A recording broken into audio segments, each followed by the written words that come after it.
بسم الله الرحمن الرحيم. الحمد لله الذي أنزل على عبده الكتاب ولم يجعل له عوجا قيما لينذر بأسا شديدا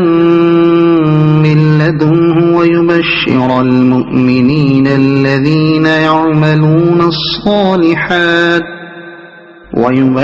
المؤمنين الذين يعملون الصالحات أن لهم أجرا حسنا ماكثين فيه أبدا وينذر الذين قالوا اتخذ الله ولدا ما لهم به من علم ولا لآبائهم كبرت كلمة تخرج من أفواههم إن يقولون إلا كذبا فلعلك باخع نفسك على آثارهم إن لم يؤمنوا بهذا الحديث أسفا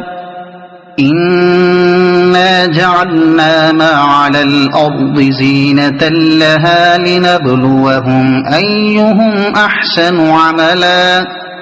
وإنا لجاعلون ما عليها صعيدا جرزا أم حسبت أن أصحاب الكهف والرقيم كانوا من آياتنا عجبا